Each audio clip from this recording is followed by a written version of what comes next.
Hello guys, and welcome to my new video. This one is going to be about Glassdoor.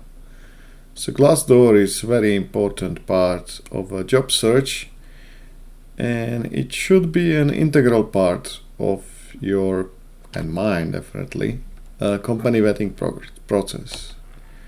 Why would that be? You can take a look at my video on one of the red flags to look for in companies to find at least one of the reasons. So the video should be somewhere here, maybe. So how to use it? Let's have a look at two examples. So first one, both examples have the similar ratings, that's why I picked them up. So first one is the Goldman Sachs, the Vampire Squids. By the way, I am not biased. I never worked in Goldman. I don't hold any grudges against them. They do what they do. It's their strategy. It's their job. None of my business. Like I look at it from the software development perspective. So I look at the reviews for software engineering. As you can see, I try to make it a bit localized, so it should be all about London, because I live in London. Overall rating is 4, pretty good, is it? And if you look at the reviews, they're pretty good. Current employee, 5 stars, not many cons. Pros, you get healthcare, GP, gym in the office, 4 stars. First, possible red flags, stack ranking regardless of type of role. Basically, you're in a queue for promotion. I would regard this one as 4 star, maybe because he was trying to be 4 star. But he's a junior, so the analyst developer is essentially, I think, more of a junior rank in banking. Current employee, poor implementation, loads of internal proprietary tech. Yeah, they've got their own language, which nobody wants to touch, basically. Okay, you got former employee ran by megalomaniacs and tyrants. This one is very interesting. I was literally told by my manager that there is no such thing as a work-life balance. Now this is kind of interesting because yeah, you would like to have your work-life balance there. It's not as technical as a core technology company. Yeah, it's a bank. Well, you don't expect that to be that way. Cult-like culture and senior management, not great. Again, once you get to the higher rank position, this becomes a bit of a problem if the senior management that you speak to and try to deal with is bunch of badly mannered people, let's just say it that way. This becomes a big problem, and even the good working environment and good pay don't like balance that out. And it's one unrealistic expectation from management, hard work, long hours. Long hours are usually expected in banking and finance sectors, but great pay, good to start career as you quick learn a lot. That's what I would expect from a bank. Yeah, this one was very satisfied.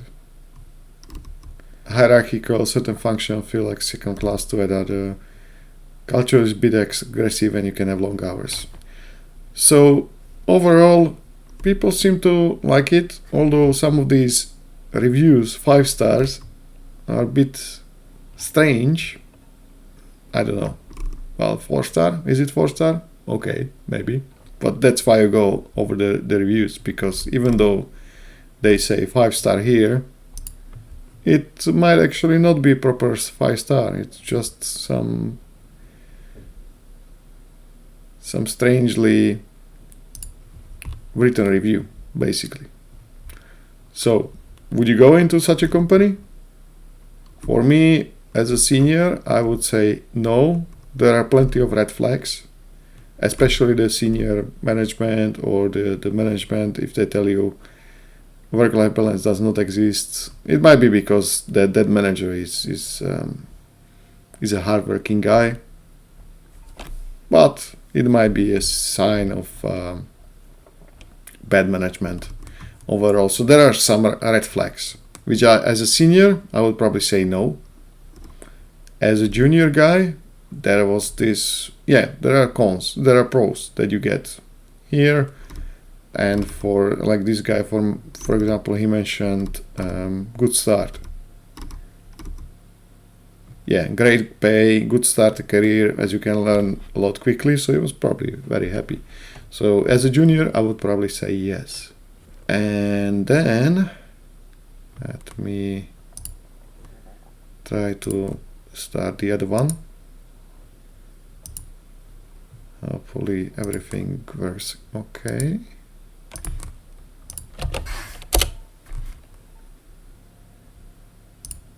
Okay.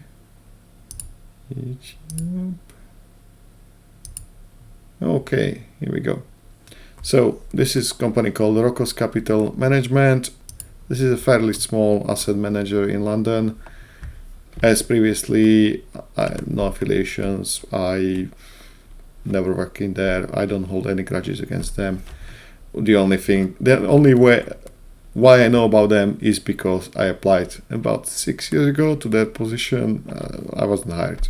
So that's the only reason why I know about them. Okay, overall rating 4.3, pretty good, similar to Goldman. Now there were not so many reviews because it's a small company, so there are like 13 reviews, whereas on the other one there were hundreds of reviews. So I had to filter them out to be software engineer in London. This is a small company in London, so obviously London, but it includes everyone, not just software engineers. So would I work there? Let's look at the reviews.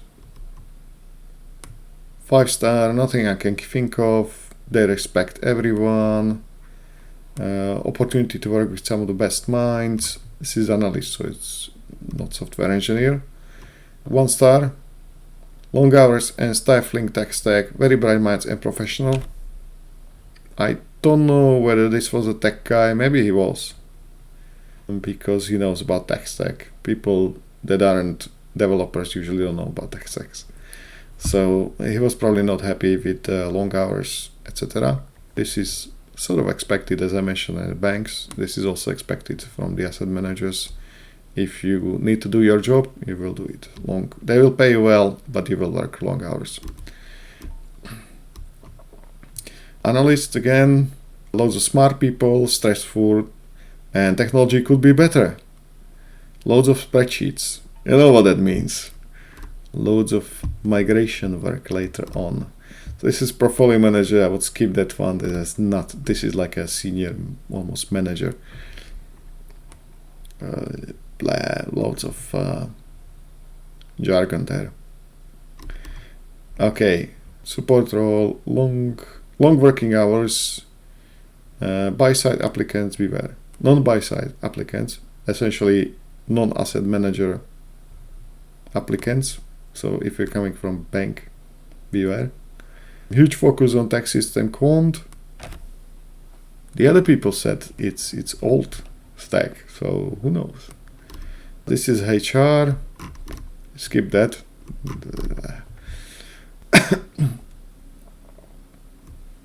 Yeah, this guy was quite happy. It's getting a bit older. You can see that the reviews are getting older.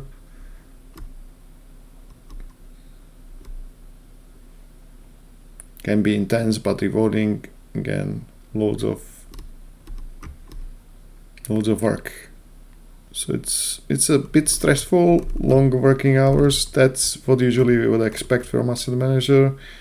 Old technology. Sometimes someone complained about old technology.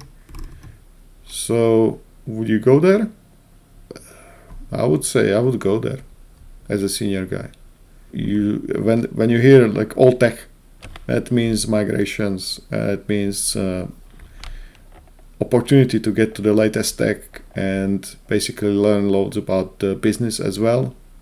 And as a senior, you probably should be interested in those kind of things. And also, this is a small company, so they will give you a lot of possibility to actually deal with the business themselves. No analysts, no people no middlemen between you, so you would learn a lot about that. As a junior, it's a bit tricky. This is a small company, so you get loads of responsibility, which might be good, but if you don't know that much about the tech or how to deal with this can be like really overwhelming. So yeah, I would be a bit wary, but it might be still a good opportunity. So from these two reviews, we can say, if I go just by reviews, I would definitely go for this one. Probably not so much for the Goldman, but this is just one tool to use when you are interviewing with the company. It is definitely a powerful tool, and you should always deploy it to determine suitability of a company. But it doesn't help with everything. So you need to, like, as mentioned, there might have been a really bad manager who would be saying like there is no work-life balance in our company. It's like, are you stupid? You would skip on that. So it might still work out quite well. But this one helps you weed out the worst companies, and it can confirm some of the red flags. If some of the red flags start to pop out during the interview, you might confirm it, or maybe disprove them by using Glassdoor. So guys, how do you use Glassdoor in your job search? Do you use it? Did it help you with anything? Let me know. Comment, like, and subscribe. And thank you for watching.